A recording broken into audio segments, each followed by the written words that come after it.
Passport একটা ছবি থেকে কিভাবে আপনি একটা স্টেম সাইজের ছবি তৈরি করতে পারবেন আজকের এই ভিডিওটা দেখলে সম্পূর্ণ প্রসেসটা শিখতে পারবেন। সো অবশ্যই আমাদের আজকের এই ভিডিওটা মনোযোগ সহকারে দেখবেন, তাহলেই খুব সহজে আপনি শিখতে পারবেন।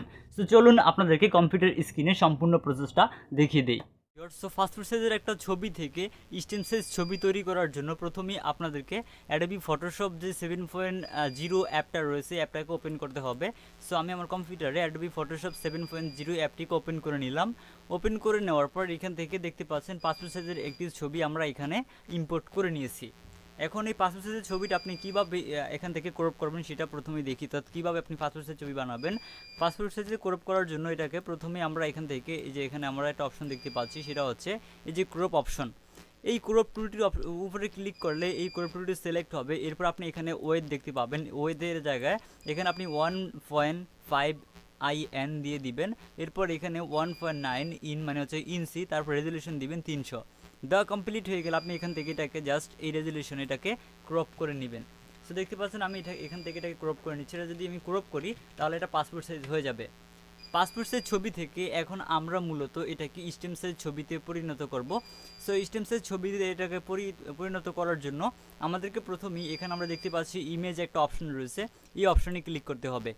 এই অপশনটার উপরে ক্লিক করে দেওয়ার পর এখান থেকে আমরা এখানে একটা অপশন দেখতে পাবো, সেটা হচ্ছে ইমেজ সাইজ নামে। সো আমরা জাস্ট এখানে থাকায় এই ইমেজ সাইজ অপশনটার উপরে ক্লিক করে দিব। ইমেজ সাইজ অপশনটার উপরে ক্লিক করে দিলে আমাদের সামনে ঠিক এরকম একটা ইন্টারফেস চলে আসবে। এরপর আমরা এখানে দেখতে পাচ্ছি ওয়েট নামে একটা অপশন রয়েছে উপরে, জাস্ট এই অপশনে ক্লিক করতে হবে। এখানে যে 1.5 রয়েছে এটাকে জাস্ট কেটে দিব, আর ব্যাক স্পেস প্রেস করে এটাকে কেটে দিব। কেটে দেওয়ার পর এখন আমরা এখানে লিখব জাস্ট 1, এটাকে জাস্ট 1 করে দিব। আমরা যখন 1 করে দিব তখন দেখুন একটু জাস্ট 1 লিখে এখান থেকে ওকে অপশনে ক্লিক করব। এই ওকে অপশনটির উপরে ক্লিক করে দেওয়ার পর এই ছবিটা এখন ছোট হয়ে গেছে। আমরা যদি আপনাদেরকে একটা নতুন প্রিন্ট এনে দেখাই, এখান থেকে নতুন করে প্রিন্ট প্রিভিউ নেওয়ার জন্য আমরা এখান থেকে জাস্ট এই ফাইল অপশনে ক্লিক করব। এরপর নিউতে ক্লিক করব। এরপর আমাদের এই প্রসেসের যে পেপারটা রয়েছে এটাকে সিলেক্ট করব, দেন ওকেতে প্রেস করব। তারপর আমাদের সামনে আমাদের প্রিন্ট ডকুমেন্ট চলে আসবে। এরপর এটাকে আমরা এখান থেকে মুভ টুলসের মাধ্যমে আমরা এখানে এটাকে মুভ করে নিয়ে আসবো। এখন এখানে যেই ইমেজটাকে আমরা নিয়েছি এটা হচ্ছে স্টেম সাইজের ইমেজ।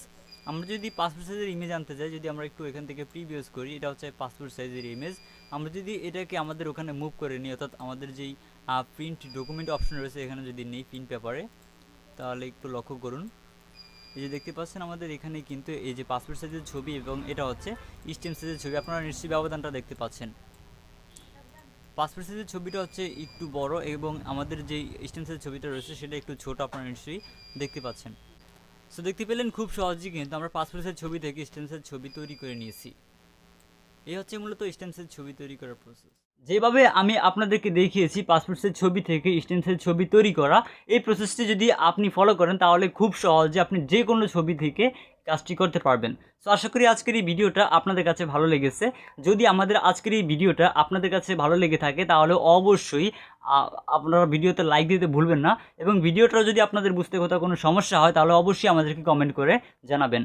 আর এছাড়া আপনি যদি আমাদের কাছ থেকে টেকনোলজি সম্পর্কিত কোনো বিষয় অথবা অন্যান্য বিষয়ে হেল্প পেতে চান তাহলে সরাসরি আমাদের ফেসবুক পেজ এবং ফেসবুক গ্রুপে জয়েন হয়ে আমাদের সাথে কন্ট্যাক্ট করে আপনার যে কোনো ধরনের সমস্যার সমাধান পাবেন। ফেসবুক পেজ এবং ফেসবুক গ্রুপের লিঙ্ক ভিডিও ডেসক্রিপশন বক্সে দেওয়া রয়েছে, আপনি চাইলে খুব সহজে সেখান থেকে জয়েন হতে পারেন। সো আপনাদের সাথে দেখা হচ্ছে খুব শীঘ্রই নতুন কোনো একটা ভিডিওতে। সে পর্যন্ত সবাই ভালো থাকবেন।